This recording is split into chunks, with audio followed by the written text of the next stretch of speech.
नमस्कार दोस्तों, स्वागत है आपका प्रतियोगिता दर्पण में। मैं हूं प्रशांत। आज हम बात करने जा रहे हैं एआई के बारे में, यानी कि आर्टिफिशियल इंटेलिजेंस के बारे में, और हेल्थ केयर में किस तरीके से आर्टिफिशियल इंटेलिजेंस का यूज़ किया जा सकता है। आपने हाल ही में सुना होगा कि आर्टिफिशियल इंटेलिजेंस पे काफ़ी ज़्यादा रिसर्च चल रही है, काफ़ी ज़्यादा governments as well as organisations and scientist काफ़ी ज़्यादा इंटरेस्टेड हैं आर्टिफिशियल इंटेलिजेंस में। रीज़न बीइंग, इसका यूसेज जो है ना काफ़ी वास्ट है।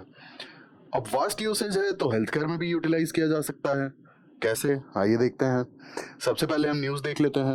अ canvas of racism sexism when AI re imagined global health.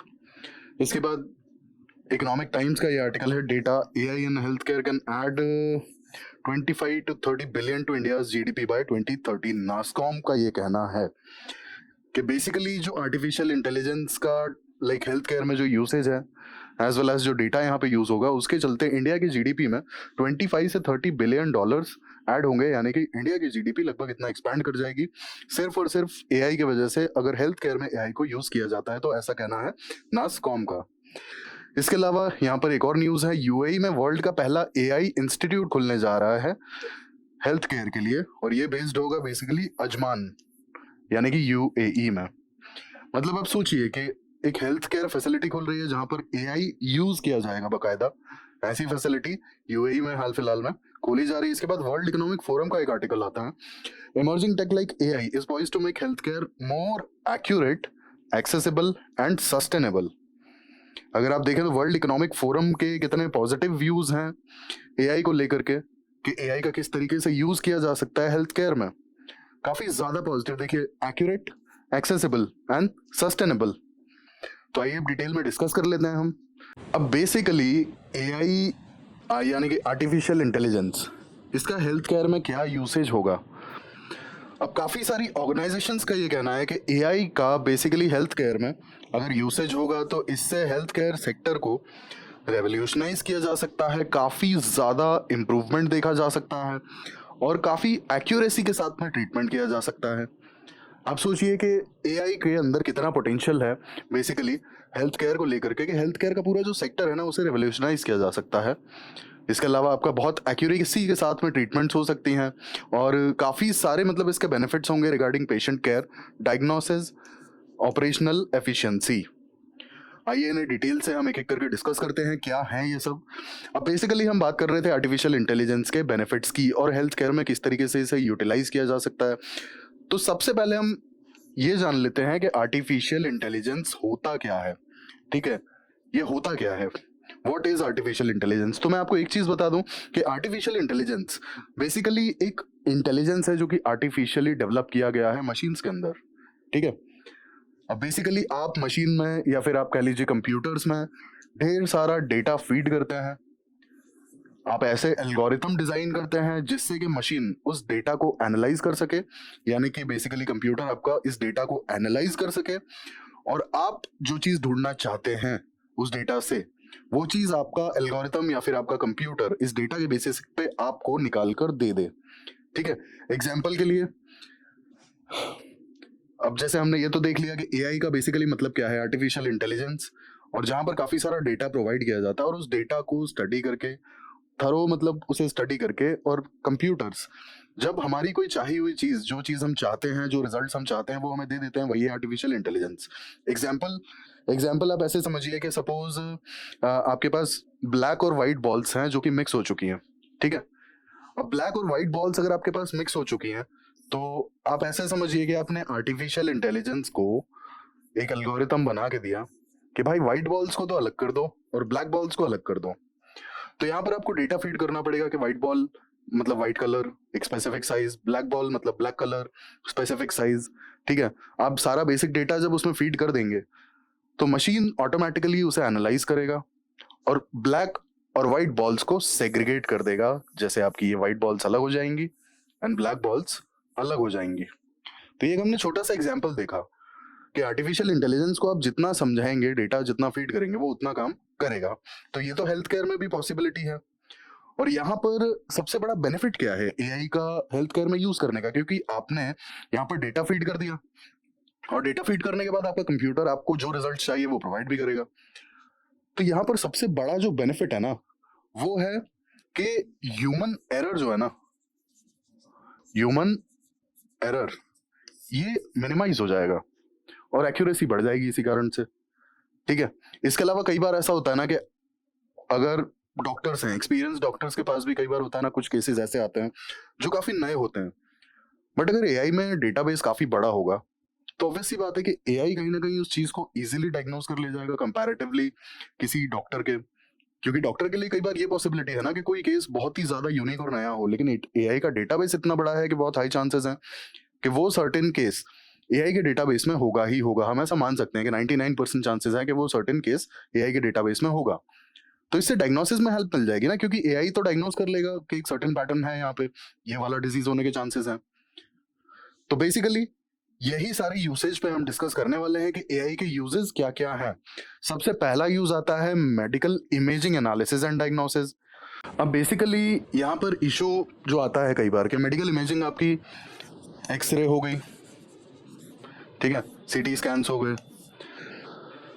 तो ये जो इमेजिंग है ये आपकी इंटीरियर बॉडी ऑर्गन्स की इमेजिंग होती है कई बार, ठीक है, और इन्हें एनालाइज करता कौन है? मशीन ने तो ये इमेजेस बनाकर दे दी। आपका सीटी स्कैन है, एमआरआई है, एक्सरेज हैं, ये सब इमेजेस आपके सामने आ भी जाएंगी तो आप इससे क्या डायग्नोस कर पाओगे? कुछ भी नहीं। जब तक आपके सामने एक एक्सपर्ट डॉक्टर ना बैठा हो इन चीज़ों का डायग्नोसिस पॉसिबल है नहीं है। और कई बार उसमें भी छोटा मोटा एरर होने के चांसेस हो सकते हैं, स्कोप रहता है कि 99.9% केसेस में हो सकता है कि वो छोटा सा डिस्क्रिपेंसी पकड़ में ना आए, लेकिन 0.01% चांसेस तो फिर भी होंगे, ठीक है। बट एआई में अगर ये सारा डेटाबेस बना दिया जाएगा तो मेडिकल इमेजिंग की जो एनालिसिस है ना और जो डायग्नोसिस है, यहाँ पर एक्यूरेसी बढ़ने के स्कोप हैं। और ये मैं नहीं, ये एक स्टडी बोल रही है। आईसीएमआर यानी कि Indian council of medical research, basically ICMR ने एक स्टडी की थी। स्टडी में एआई को यूज करके और टीबी के पेशेंट्स का डेटा और जो डायग्नोसिस है वो करने की कोशिश की गई थी।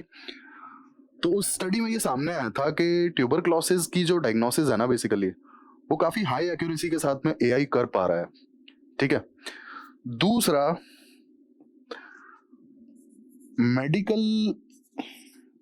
मेडिकल फील्ड के लिए एक जर्नल बेसिकली पब्लिश की जाती है, नेचर मेडिसिन ने 2020 में ये चीज पब्लिश की थी कि एआई के यूसेज के थ्रू अगर सीटी स्कैन्स को स्टडी किया जाता है तो लंग कैंसर के डिटेक्शन के चांसेस बहुत ज़्यादा बढ़ जाते हैं और बहुत एक्यूरेसी के साथ में रिजल्ट्स आते हैं। तो बेसिकली एक आईसीएमआर की स्टडी देखी हमने, एक नेचर मेडिसिन की स्टडी देखी। नेचर मेडिसिन की जो स्टडी है ये रिसेंटली पब्लिश हुई थी 2020 में। It was about lung cancer detection. ICMR की जो स्टडी थी it was about TB detection यानी कि ट्यूबरक्लोसिस।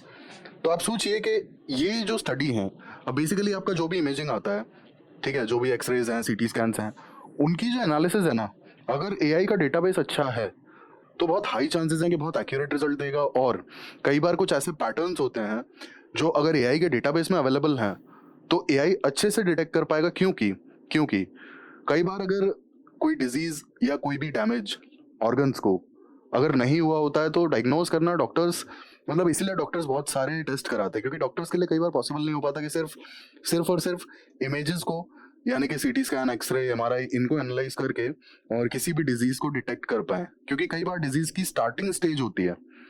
तो वो पॉसिबिलिटी एआई के केस में है कि स्टार्टिंग स्टेज, बिल्कुल इनिशियल स्टेज में भी अगर कोई डिजीज होगी तो एआई एक्यूरेसी के साथ पकड़ सकता है। पहला इसका यूज। दूसरा, प्रेडिक्टिव एनालिटिक्स। अब बेसिकली बहुत सारे पेशेंट्स का अगर डेटा एआई एनालाइज करेगा तो सर्टेन पैटर्न्स मिल सकते हैं हमें, ठीक है। पैटर्न्स को एआई पकड़ के डिटेक्ट करके बेसिकली और एनालाइज भी करेगा। इसके बाद एक और यहाँ पर जो चीज़ है कि एक लार्ज वॉल्यूम अगर होगा डेटा का तो पेशेंट्स पे कौन सी ट्रीटमेंट काम करेगी और उसके कितने इफेक्टिव रिजल्ट रहेंगे, ये डेटा भी हम एआई में फीड कर सकते हैं, जिससे हमें डिजीज़ के प्रोग्रेशन के बारे में पता पड़ सकता है, डिजीज़ कितना नुकसान पहुँचा सकती है या कितना ऑर्गन्स को डैमेज कर सकती है, हम इसके बारे में आइडिया लगा सकते हैं। तीसरा आता है वर्चुअल असिस्टेंट एंड चैटबॉट्स। अब बेसिकली आजकल आपने देखा होगा बैंक्स चैटबॉट्स या फिर वर्चुअल असिस्टेंट काफ़ी यूज़ करते हैं, ठीक है? कई बार जैसे कॉर्नर में आपको लिखा आएगा मे आई हेल्प यू, आप वहाँ पर क्लिक करते हैं और सडनली एक चैटबॉट खुल के आ जाता है कि व्हाट इज़ योर क्वेरी। तो ये इस तरीके का जो चैटबॉट है या फिर वर्चुअल असिस्टेंट है, ये एआई के थ्रू हेल्थ केयर में भी यूज़ किया जा सकता है, ठीक है?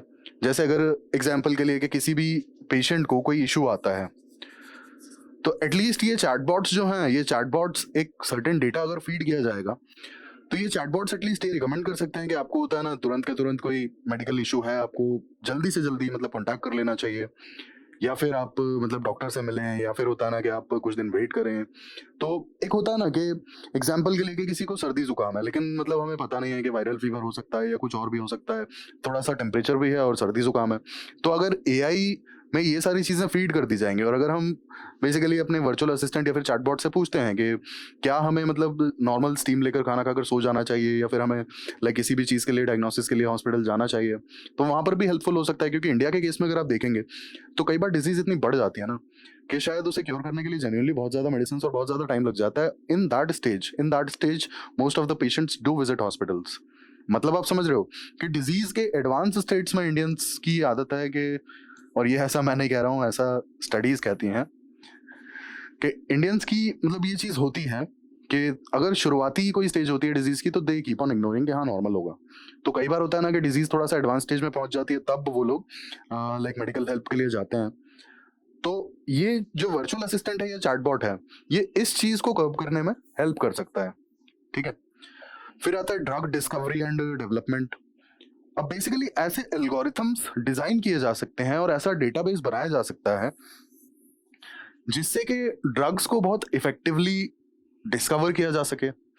एग्जाम्पल के लिए, जैसे कई बार होता है ना कि journals as well as like research की जो रिसर्च पेपर्स होते हैं या थीसिस होती हैं, उनमें कई सारा लाइक डेटा मौजूद होता है, ठीक है? लेकिन अब वो इतने सारे हैं कि उसे पढ़ने के लिए कई बार किसी नॉर्मल ह्यूमन के पास इतना टाइम नहीं मिल सकता। तो ये सारा जो जर्नल्स है, जो रिसर्च पेपर्स हैं, ये अगर एआई के थ्रू कंप्यूटर में फीड कर दिए जाएंगे, तो एक एनालिसिस हो सकती है। और इतने सारे डेटा की अगर एनालिसिस होगी, तो बहुत हाई चांसेस हैं कि हमें डिजीज के बारे में बहुत सारी चीजें पता पड़ जाएंगी। एंड इन पास्ट अगर उस तरीके की या उससे मिलती जुलती कोई डिजीज रही है, तो एआई कैन डिटेक्ट के कौन सा ड्रग यहाँ पे काम कर सकता है। एग्जाम्पल के लिए जैसे रिसेंटली जो हमारा पैंडेमिक था कोविड-19, अगर एआई के पास में एक अच्छा डेटाबेस अवेलेबल होगा, तो हो सकता है कि ऐसी डिजीजेस की जो डिस्कवरी है ड्रग्स की, बेसिकली जो भी आपका वैक्सीन हैं या जो भी मेडिसिन हैं, वो भी डिस्कवर किए जा सकें। काफी हेल्पफुल हो सकता है एआई इस मामले में। इसके बाद आता है पर्सनलाइज्ड मेडिसिन। अब किसी भी पेशेंट का बेसिकली मेडिकल हिस्ट्री, किसी भी पेशेंट का मेडिकल हिस्ट्री अगर ठीक से एनालाइज कर लिया जाए, तो एटलीस्ट ये पता पड़ सकता है कि कौन सी मेडिसिन किसी पेशेंट पे काम करती है इफेक्टिवली और कौन सी नहीं करती है। एंड दैट्स हाउ एआई जो है पूरा मेडिकल हिस्ट्री एनालाइज करके और एटलीस्ट ये बता सकता है कि कौन सी मेडिसिन काम करेगी और कौन सी नहीं करेगी। तो दैट्स हाउ पर्सनलाइज्ड मेडिसिन में भी काफी हेल्पफुल होगा एआई। इसके बाद आता है आपका remote monitoring and wearable devices as well as telemedicine. अब बेसिकली जैसे हमारे जो फिट बैंड्स आते हैं, स्मार्ट वॉचेस हैं, और जो मतलब आजकल बैंड्स आने लगे हैं, जो इलेक्ट्रॉनिक गैजेट्स जो आप पहन करके लाइक एनालाइज कर सकते हैं कि आपका जो कितना कैलोरीज बर्न हुआ और ये सारी जो चीजें हैं। तो इस टाइप के जो बैंड्स हैं, ये बेसिकली मॉनिटरिंग के लिए भी तो यूज किए जा सकते हैं ना। ये मॉनिटरिंग के लिए भी यूज किए जा सकते हैं। अगर कोई रिमोट रीजन में लाइक रहता है, तो doctors can monitor that particular patient from these kind of devices. और अगर ये एआई से एनहांस कर दी जाएंगी, तो इनकी एक्यूरेसी भी बहुत ज्यादा बढ़ जाएगी और काफी हद तक हम होता है ना मॉनिटरिंग के लिए यूज कर सकते हैं। इसके अलावा रोबोट असिस्टेड सर्जरी। अब आप देखते हैं कि डॉक्टर्स कई बार होता है सर्जरी करते हैं, तो बहुत से ऐसे भी केसेस होते हैं जब सर्जरी जो है सक्सेस नहीं हो पाती है या कुछ कॉम्प्लिकेशंस आ जाते हैं सर्जरी में। आपने देखा होगा कि कई बार होता है ना हार्ट सर्जरी वगैरह, और इस टाइप की जो सर्जरीज हैं वो कई बार 2-2 दिन तक चलती हैं, कुछ कॉम्प्लिकेटेड सर्जरीज होती हैं। तो अगर एआई के थ्रू हम रोबोट यूज करके अगर सर्जरी करते हैं, तो यहाँ पर सबसे बड़ा जो फैक्टर है कि एक्यूरेसी जो है ये तो बढ़ जाएगी ना, क्योंकि जो डेटा हम फीड करेंगे एक्चुअल में ये उसी के अकॉर्डिंग काम करेगा। तो चांसेस हैं कि एक्यूरेसी बढ़ जाएगी, ठीक है? दूसरा, आपका टाइम थोड़ा सा पॉसिबली हो सकता है कि कम यूज हो। इसके अलावा हमारा जो मतलब प्रेसिशन है, यहाँ पर प्रेसिशन सबसे ज्यादा इंपॉर्टेंट है। बहुत ही प्रिसाइज मैनर में सर्जरी को फिनिश किया जा सकेगा। इसके बाद आता है आपका एडमिनिस्ट्रेटिव वर्कफ्लो ऑटोमेशन। अब आप ऐसे सोचिए कि अगर सारा बिलिंग का या मेडिसिन का जो भी मतलब होता है ना काम है, एडमिनिस्ट्रेटिव वर्क है, वो अगर ऑटोमेट हो जाए तो चीज़ें कितनी फास्ट होंगी और कितनी ईजी हो जाएंगी। जैसे कई बार होता है कि हम हॉस्पिटल्स में देखते हैं बिलिंग के लिए लंबी लंबी लाइंस लगी होती हैं, क्योंकि होता है ना 3-4 काउंटर से चीज़ें हम क्रॉस चेक करनी पड़ती हैं, इस डिपार्टमेंट से क्रॉस चेक करना है, उस डिपार्टमेंट से क्रॉस चेक करना है। तो अगर एआई को यूज़ किया जाए तो चीज़ें ऑटोमेट हो सकती हैं और एडमिनिस्ट्रेटिव वर्क जो है वो भी बहुत ईजी और बहुत फास्ट हो जाएगा, ठीक है, with minimum man power. Last आता है डाइट रिकॉर्डिंग। अब डाइट रिकॉर्डिंग बेसिकली ये हम ऐसे देख सकते हैं कि किसी भी पेशेंट को अगर कोई स्पेसिफिक डाइट चाहिए तो वो डाइट सजेस्ट भी की जा सकती है और रिकॉर्ड भी की जा सकती है कि हाँ वो चीज़ फॉलो हो रही है या नहीं हो रही है, और ये हो सकता है एआई को यूज़ करके। तो बेसिकली जो हमने यूसेज देखा, यूसेज में सबसे जो हमने इंपॉर्टेंट बातें देखी वो ये देखी कि एआई को यूज़ करके एक तो जो डिटेक्शन है, किसी भी डिजीज का डिटेक्शन, इसकी एक्यूरेसी बढ़ जाती है, ठीक है। दूसरा जो है कि काफ़ी सारा डेटा अगर फीड कर दिया जाए तो एक अच्छी एनालिसिस हमें मिल सकती है, प्रेडिक्टिव एनालिसिस, ठीक है। अगर बहुत सारे मतलब लोगों का डेटा फीड कर दिया जाएगा तो हमें एक प्रेडिक्टिव एनालिसिस मिल जाएगी और किसी भी डिजीज का होता है ना कि एक पैटर्न मिल जाएगा हमें, एक सर्टेन पैटर्न। इसके अलावा ड्रग डिस्कवरी में काफ़ी इंपॉर्टेंट हो जाएगा, देन पर्सनलाइज्ड मेडिसिन में बहुत इंपॉर्टेंट हो जाएगा, रिमोट मॉनिटरिंग में काफ़ी इंपॉर्टेंट हो जाएगा, रोबोट असिस्टेड सर्जरी में काफ़ी इंपॉर्टेंट हो जाएगा, reason being precision, that's what we need. तो ये सारे बेनिफिट्स हैं अगर एआई को हेल्थ केयर में यूज़ किया जाता है तो। और यहाँ पर ये सारे बेनिफिट्स इसलिए हैं कि जो डेटाबेस है ना, डेटाबेस के बेसिस पर एआई के जो रिजल्ट्स होंगे वो काफी ज्यादा एक्यूरेट होंगे। और यहाँ पर इशू भी सबसे बड़ा यही है कि डेटाबेस कितना सॉर्टेड है, कितना प्रोवाइडेड है। तो अगर एआई के यूसेज की बात करें हेल्थ केयर में तो इंडिया के केस में क्या इश्यूज फेस करने पड़ेंगे। सबसे पहला इशू जो आता है ये आता है हाई क्वालिटी डेटा, ठीक है। डेटा सबसे बड़ा इशू होगा, जैसा कि हमने द हिंदू का आर्टिकल देखा था कि एआई के बायस्ड होने के चांसेस बहुत ज़्यादा हैं। अगर डेटाबेस प्रॉपर नहीं होगा या डेटा का क्वालिटी सही नहीं होगा तो एआई के बेसिकली बायस्ड लाइक डिसीजंस या फिर कहें बायस्ड रिजल्ट्स के चांसेस ज़्यादा हैं। इसके अलावा दूसरा जो इशू आता है ये आता है ट्रस्ट का। क्या patients as well as doctors AI के को ट्रस्ट करेंगे, एआई के ऊपर ट्रस्ट करेंगे? पहला इशू हाई क्वालिटी डेटा। दूसरा इशू एआई के ऊपर क्या इतनी इजीली ट्रस्ट हो पाएगा कि कोई मतलब चैटबॉट आके आपको बोल रहा है कि you are perfectly fine, still you are not feeling fine. तो कहीं ना कहीं तो आप होता है कि बहुत हाई चांसेस है कि आप डॉक्टर के पास चले जाएंगे। या फिर अगर एआई ने बोल दिया कि यार कोई मेजर डिजीज है आपको डॉक्टर के पास जाना चाहिए, तो आप बोलेंगे नहीं I am fit and fine.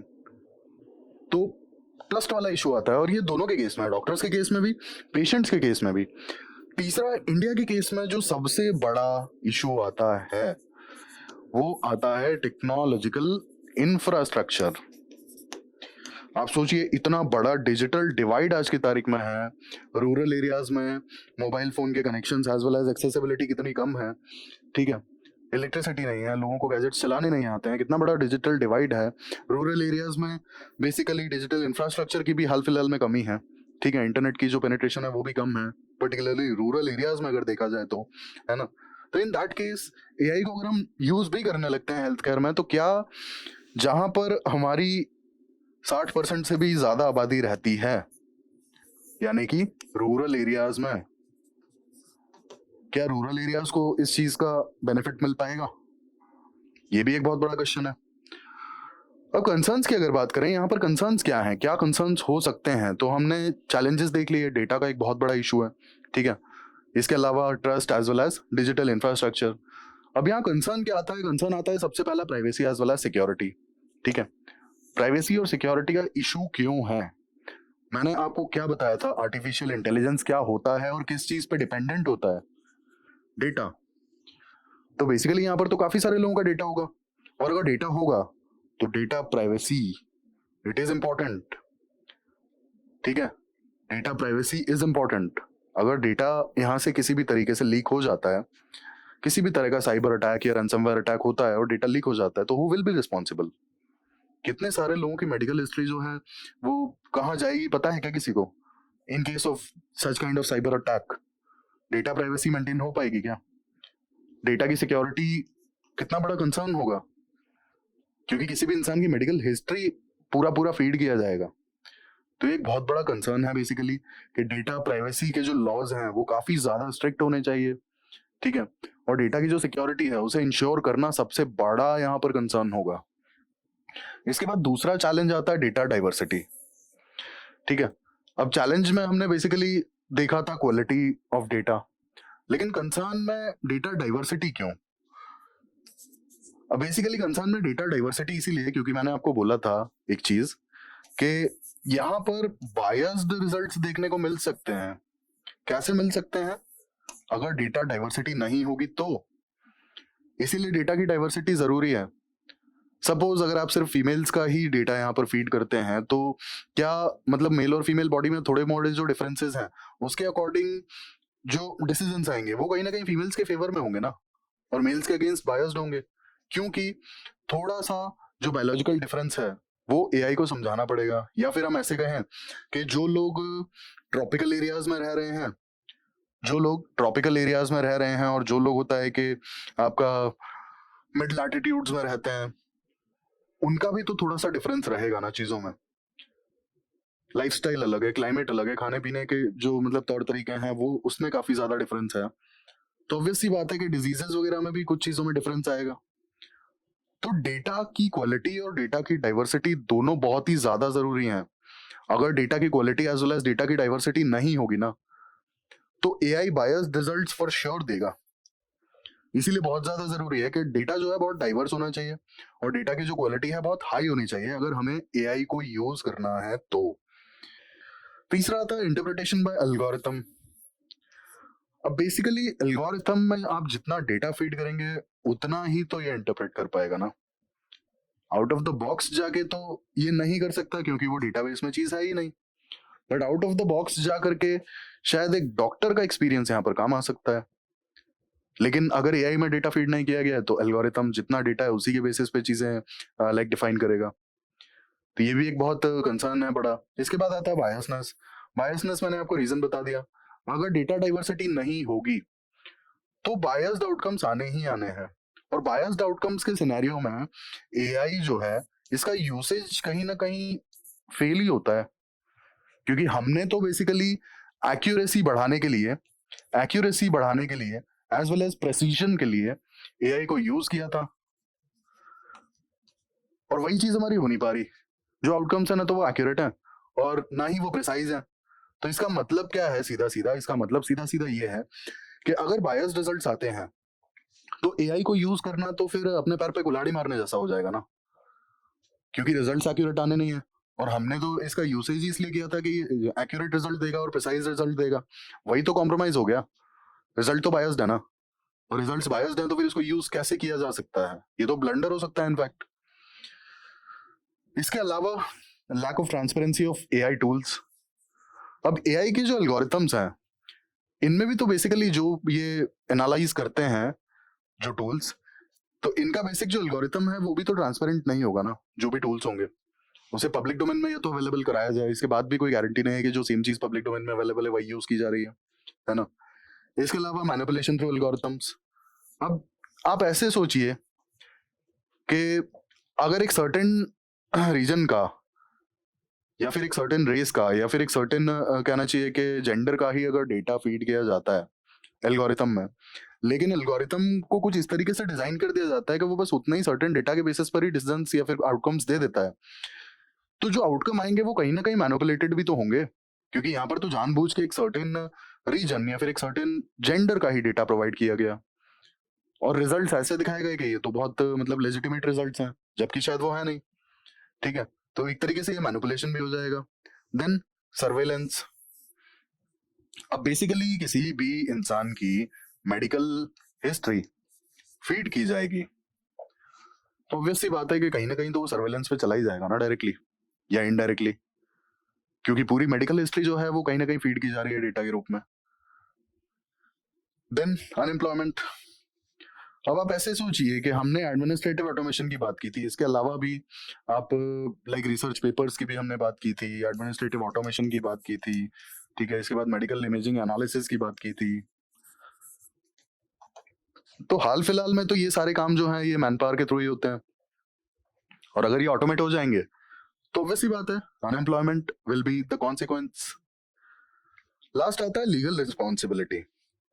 अब एआई की वजह से अगर कोई गलती होती है तो हु विल बी रिस्पॉन्सिबल, क्योंकि अगर हम देखें तो जनरली लॉज जो कहते हैं, अगर किसी डॉक्टर की गलती से किसी पेशेंट के साथ में कुछ गलत हो जाता है, कुछ एक्सीडेंट हो जाता है, कुछ ऐसे रिजल्ट्स फेस करने पड़ते हैं जो एक्सपेक्टेड नहीं थे, तो एटलीस्ट लॉज हमें ये अधिकार देते हैं कि हम डॉक्टर को कोर्ट में ले जा सकते हैं, ठीक है। और इंडिया में भी ऐसे लॉज एंड रेगुलेशंस हैं जिससे आप अपने राइट्स के लिए बेसिकली स्टैंड कर सकते हो। अब बेसिकली आईपीसी तक में मेडिकल नेग्लिजेंस जो है वो मेंशन्ड है। तो अगर डॉक्टर के किसी गलती की वजह से किसी पेशेंट की जान चली जाती है और अगर ये प्रूव हो जाता है कि ये मेडिकल नेग्लिजेंस का केस है, तो एटलीस्ट आप अपने अधिकार के लिए, अपने राइट्स के लिए फाइट कर सकते हो। आपके पास एटलीस्ट होता है ना कि वो अधिकार हैं, वो राइट्स हैं, कायदा कानून है, कोर्ट आपकी बात सुनेगा। बट एआई के केस में लीगल रिस्पॉन्सिबिलिटी किसकी होगी?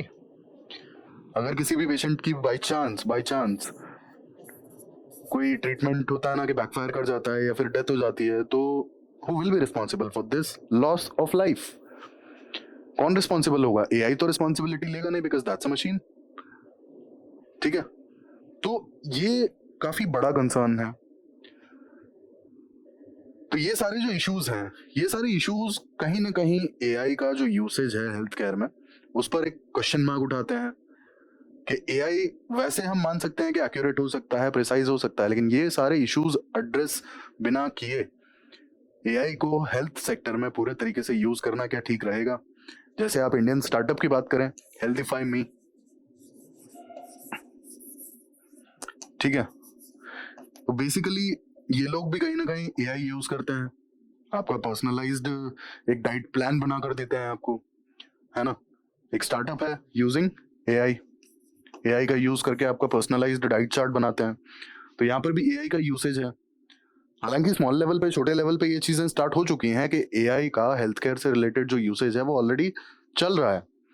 बट लार्ज स्केल यूसेज पर ये सारे कंसर्न्स आ जाते हैं, ये सारे कंसर्न्स आ जाते हैं जो अपने अभी हम लोगों ने डिस्कस किए हैं बेसिकली, ठीक है। Data privacy, data diversity, biased like outcomes, lack of transparency, surveillance, unemployment, legal responsibility, तो ये काफी सारे कंसर्न्स हैं बेसिकली। अब ये हमने डिस्कस कर लिया एआई का हेल्थ केयर में यूसेज। अब एक हम प्रीवियस ईयर क्वेश्चन डिस्कस करेंगे। 2021 मेंस पेपर 2 का क्वेश्चन है, besides being moral imperative of welfare state, primary health structure is a necessary pre condition for sustainable development, analyse. यहां पर अगर हम कीवर्ड्स की बात करें तो कीवर्ड्स हैं basically primary health structure, sustainable development and welfare state. 150 words में फिनिश करना है आंसर। अब बेसिकली यहाँ पर पहले हम वेलफेयर स्टेट की बात करेंगे कि वेलफेयर स्टेट क्या होता है।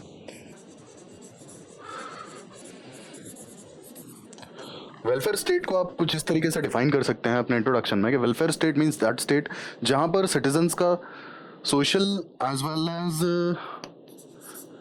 इकोनॉमिक वेलफेयर जो है ये स्टेट की रिस्पॉन्सिबिलिटी होती है। जैसे इंडिया में डीपीएसपी में भी मेंशन्ड है ये चीज़, apart from the like fundamental rights and the other things in the constitution, ये चीज़ें मेंशन्ड है। तो ये बात हम करेंगे वेलफेयर स्टेट की। वेलफेयर स्टेट को डिफाइन करेंगे बेसिकली वेलफेयर स्टेट वो स्टेट है जहां पर it's responsibility of government to make sure that social and economic growth as well as welfare of every citizen is ensured, ठीक है। इसके बाद हम आते हैं कि प्राइमरी हेल्थ स्ट्रक्चर पे। Primary health structure is necessary pre condition for sustainable development. इसके अलावा यहाँ पर प्राइमरी हेल्थ स्ट्रक्चर की बात हम करते हैं। Primary health structure is like कि आपका basically primary, secondary as well as tertiary care, अगर इन तीनों का हम थोड़ा सा बात करें, बिल्कुल थोड़ा सा यहाँ पर 1 से 2 लाइन में आपको डिफाइन करना है, तो बेसिकली प्राइमरी हेल्थ स्ट्रक्चर जो है वो स्ट्रक्चर है, वो इंफ्रास्ट्रक्चर है बेसिकली जहाँ पर कोई भी इंसान सबसे पहले जाता है, ठीक है।